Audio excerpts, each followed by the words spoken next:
Sí.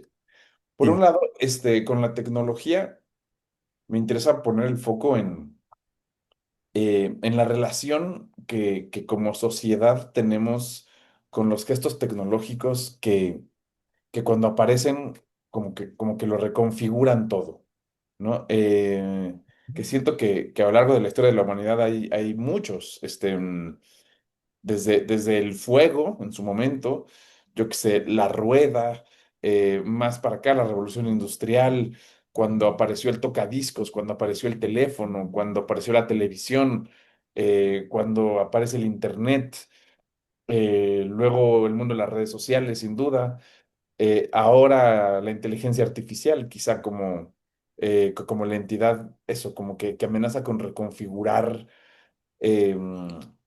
Profesiones, labores, cotidianos, etcétera.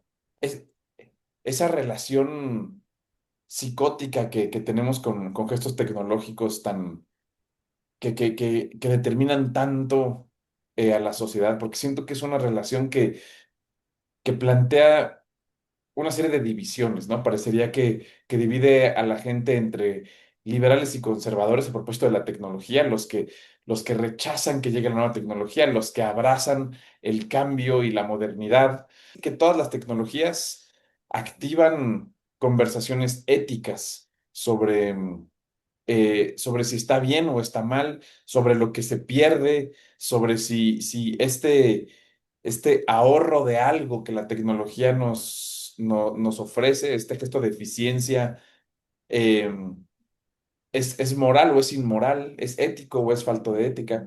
En fin, esa conversación, por un lado, me interesa mucho en la vida y la quería poner en la obra. Y junto a eso, el tema del honor. Eh, y el honor como un valor que me parece que ha retomado una fuerza que yo diría en la última década, que antes yo no sentía que estaba tanto sobre la mesa. Y aquí a lo mejor es una proyección de mis propias pulsiones, miedos, inquietudes, etcétera. También visitar con la obra. Entonces, lo que planteo con el mar es un pixel es combinar ambos temas, hacer un ensayo y siento que lo que termina resultando es una conversación en torno a cómo es que la tecnología o las tecnologías eh, articulan narrativas que nos dan o nos quitan honor, ¿no? Y todo ese poder que les otorgamos que le otorgamos a la tecnología, entendiéndose por redes sociales, por la inteligencia artificial, en fin, distintas ventanas de parcialidad con las que nos relacionamos y que terminan determinando algo tan profundo y tan significativo como la propia reputación y las implicaciones que eso tiene, laborales, profesionales, emocionales, de autoestima, de exilios, de deificaciones a personas, en fin, todo lo que sucede a partir de la combinación de estos dos temas. Entonces, bueno, de eso te diría que de esas inquietudes parte el mar es un Ujú. pixel. Ah, ok. Ahora, estos personajes de el juguete, la emprendedora, la señora rica, ¿cómo aterrizan o cómo los elegiste, cómo los definiste para aterrizar estas ideas? Pues quería hacer, quería crear un mundo que fuera, por un lado, legible para el espectador, pero por otro lado, que tuviera, digamos, cierta pátina artificial, ¿no? Por eso es que le llamamos aldea. Ponemos estos personajes sin nombre que pretenden, digamos, como atender ciertos arquetipos eh, y crear una especie como de crisol de personajes que funcione para que el público pueda identificarse con uno y con otro de manera intermitente y tomar distancia con lo que le está pasando. Entonces, que quería crear eso como un universo, todo un pueblo, digamos, toda una aldea, a partir de cuatro o cinco personajes y sus histerias y sus locuras. Eso es lo que buscaba y lo que fue configurando las decisiones de los personajes. Ok. Em, ¿Cómo fue el proceso de escritura para esta obra? ¿Cómo, o sea, definiste desde el principio la estructura dramática?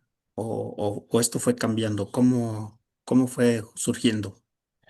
Pues lo que decidí desde el inicio, sobre todo desde que aterricé que quería hablar del honor como tema, fue la decisión formal de escribirlo en verso y de escribirlo con rima y métrica rigurosa. Un poco porque tenía como el deseo formal, experimental de entrar en ese territorio, de experimentar el verso, quitándole, o sea, y que para el espectador la experiencia de ver una obra en verso no significara una experiencia academicista o que asociara en alguna medida con lo antiguo, sino que fuera un verso muy nuestro, con un español contemporáneo, mexicano, moderno, pero con todas las virtudes de musicalidad, de potencia verbal, ¿no? En fin, como todas las virtudes que tiene la rima y la métrica por sí misma, ¿no? Que además nos relacionamos con ello de manera habitual en la música, por ejemplo, pero en el teatro está como muy asociado a un territorio, sobre todo sigloresco, renacentista, eh, en donde genera una idea de que es algo muy elevado, muy difícil, muy ilustrado, de una intelectualidad casi académica, insisto. Entonces, como que tenía yo la espina desde hace años de hacer alguna obra en donde desafiara un poco esa idea del verso y además, pues la experiencia personal de clavarme en escribir una obra con rima y métrica y ver cómo es esa aventura creativa, qué, qué bondades da, qué quita, tratar de imaginar cómo era escribir una obra cuando todas las obras se escribían así. En fin, había algo de gozo personal que desde hace tiempo tenía pendiente, que quería investigar hacia allá. Y luego cuando aterricé en el tema del honor, me pareció que esta era la obra adecuada en tanto justamente en el siglo de oro. El honor es un valor que juega tanto y está tan en boca de los personajes, y que es justo, es parte de mi fascinación, sentir que ese valor ha tomado una vigencia, se ha refortalecido en el mundo contemporáneo. Entonces, bueno, sentí que esta era la obra óptima para experimentar ahí. Después de esa decisión formal, pues la estructura misma la fui desarrollando como, más o menos como hago todas las obras cuando las escribo, que es un largo proceso de bitácora, de trabajar en una libreta, apuntando mis ideas, tratando de irles dando forma. Hay días en donde tengo, no sé, algún pedazo de alguna escena un poco más claro y voy hacia allá. Otros días en donde lo que escribo es cómo estoy en el día. Es decir, es una bitácora que es bitácora artística y diario personal un poco durante el tiempo que estoy en ese proceso y con la conciencia y el foco de que ese material eventualmente vaya tomando orden y forma y saber que generalmente me tomo una o dos libretas por proyecto de llenarlas pensando una historia. Y sé que estoy con el objetivo de que para cuando termine esa etapa de mi proceso, esas libretas sean una especie de acordeón para cuando ya voy a ir a la computadora. Y entonces estoy todo el tiempo yendo a mi libreta para ver cómo estructuré esto, qué es lo que imaginaba, qué escena puede ir antes de qué escena. Y luego ya el proceso de escritura misma, por supuesto que ofrece huecos a llenarse durante la propia escritura, pero ese camino, que es más o menos el habitual con mis obras, lo mantuve. Ahora insisto, con toda el filtro de hacerlo en rima y métrica, que implicaba otros tiempos, conteos, dolor de dedos de estar contando sílabas todo el tiempo con las frases, Mm. el diccionario de sinónimos mucho más cerca que en otros casos. En fin, fue una aventura divertida. Exactamente. Voy a ver una curiosidad. En esta bitácora que tú llevas, ¿has notado, como yo, por ejemplo, que desde Edipo, Nadie es ateo, usas recurrente, incluso en el lugar de la sombra y la brisa, usas recurrentemente micrófonos? Y por qué es esto? Ya me lo han dicho, Ajá. casi que es el aspecto de la puesta en escena que luego se burlan así cariñosamente. Pues sí, no, no, no, la verdad que en muchas, sí, se me ocurre, yo creo que son menos las horas donde no ha habido algún micrófono que donde sí las ha habido. El lugar de la sombra y la brisa, ahora en el mar es un pixel, le pones ateo, en Antígona, en la ceguera no es un trampolín,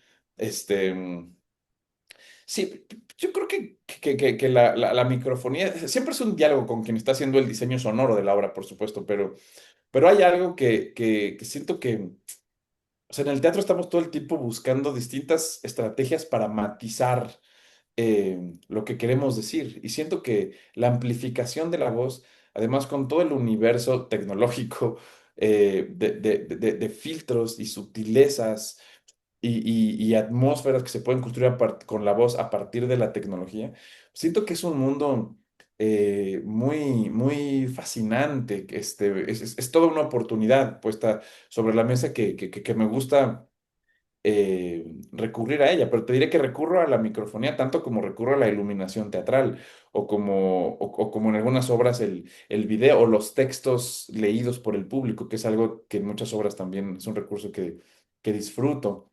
Entonces, no, la verdad que nunca estoy pensándolo cuando hago la obra, y casi que ya que queda, alguien me lo comenta y digo, sí, mira, aquí también hubo micrófonos.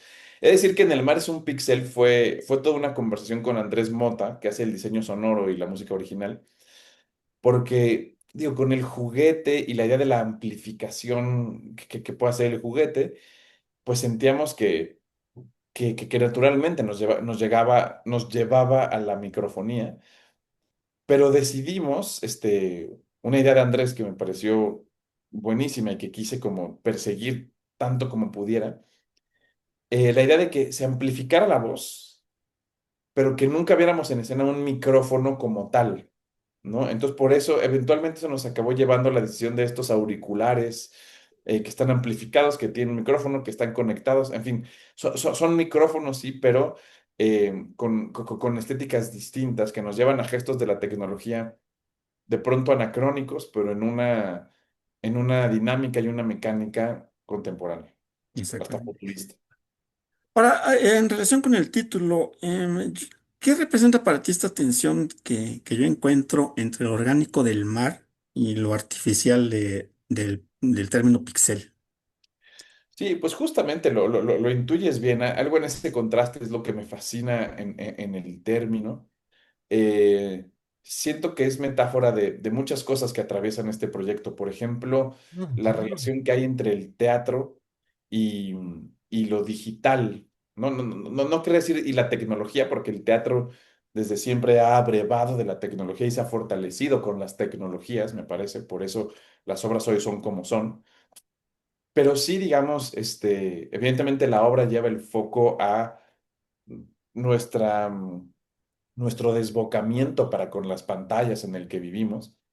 Y sí hay un contraste importante y una batalla activa, me atrevería a decir, entre la escena y las pantallas, ¿no? Y la voluntad de seguir convocando personas a este acto casi mágico que es ahora el teatro tridimensional en unas coordenadas específicas del mundo a una hora muy concreta, muy única, ¿no? Ya te pasó a ti, que si no se logra llegar en tiempo y hora, se te va algo, a diferencia de la hiperaccesibilidad que ofrecen las pantallas, pero también la enajenación a la que nos llevan. Entonces, hay algo en ese contraste que esconde el título que también que me interesa. Por otro lado, atender también a la idea de la falsa profundidad que genera justamente esa vida en pantalla y ese ejercicio como de tener un teléfono y eh, convencernos de que en la mirada a esta pantalla hay profundidad, está la profundidad del mar, convencernos de que estamos viendo el mar cuando en realidad estamos viendo un píxel, ¿no? Estamos viendo píxeles. Hay algo en esa paradoja que también me interesa como, pues sí, jugar pues con el título del nombre. Y la Ujú. otra referencia que, que tomo es al mito de las cavernas de Platón y, Mm. y la referencia de que lo que están viendo es solo una parcialidad de lo que es el mundo, que es que estas sombras provocadas por la fogata detrás de ellos que se cree que esa es la existencia, pues no es, porque después salen de la cueva y descubren el mundo. Eh, Jugar con eso, como que el mar es solo un píxel, que la realidad es mucho más amplia que, que eso y que lo que vemos en la pantalla, pues, ¿no? Siento de pronto que la tecnología puede, en su versión nefasta, ser una especie como de vuelta a la caverna, a disfrutar de solamente de esas sombras y además estar encontrando fascinación en esa mirada. Ah, mira, qué interesante. Oye, ¿y qué tipo de relación querías establecer con el público? ¿Una experiencia reflexiva, emocional, incómoda, participativa? Pues creo que diría un poco de todas las anteriores. Aquí, a diferencia de otros montajes y de otros dispositivos, la invitación a la participación no es activa propiamente, como en el lugar de la sombra y la brisa, que lo citabas, en donde el público votaba, o textos como Aleteo, Reincidentes, en fin, muchas obras de Enemigo del Pueblo Bien amigo del pueblo. donde hay una voluntad, digamos, de participación activa. Aquí, digamos, la relación es un poco más tradicional para con la pieza, eh, pero sin duda la intención es activarles reflexiones significativas, conversaciones intensas, dilemas éticos, morales, la conversación sobre la propia honra, sobre cuáles son las listas a las que cada persona deseamos pertenecer y no estamos, cómo nos relacionamos con ello cuando quedamos fuera, cuando quedamos dentro, pertenecemos a listas a las que no quisiéramos pertenecer, hicimos algo para estar ahí o sentimos que es inmerecido, qué estaríamos dispuestos a hacer para asegurar la limpieza de nuestro nombre. En fin, todas estas preguntas y conversaciones son las que perseguimos con la obra, al tiempo que con la puesta en escena misma, pues queremos que sea una aventura también llena de sentido del humor, que sea entretenida, que sea desafiante intelectualmente, que sea significativa emocionalmente, y que robustezca como lo que le pasa al público cuando va al teatro. Además, y aparte es muy estética visualmente por estos telones. ¿Cómo se llegó a esta decisión de los telones de colores? Todo esto.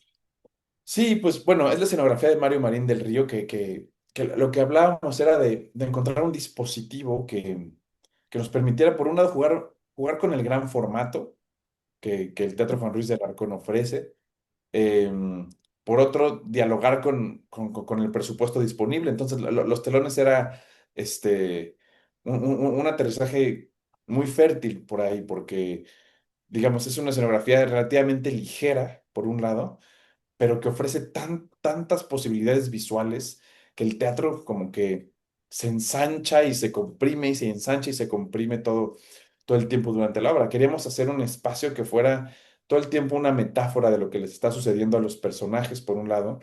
em, esta amplitud que genera inicialmente el juguete cuando la casa del consejero dobla su espacio y su mobiliario, pero al mismo tiempo esta sensación de encierro cuando descubren que están en la lista.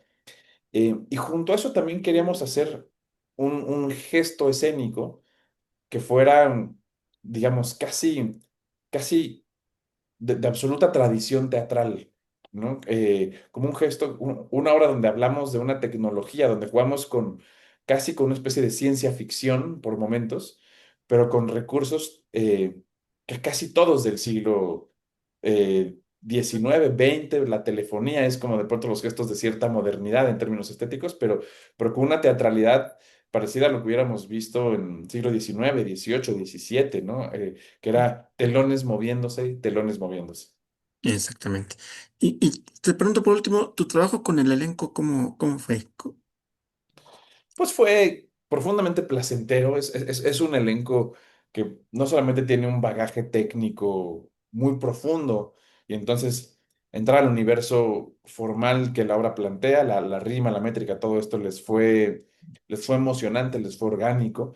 Pero también diría que es un elenco que compartimos la fascinación por el dilema, la fascinación por activar conversaciones complicadas y divertidas simultáneamente, tanto al interior del grupo como para con el espectador.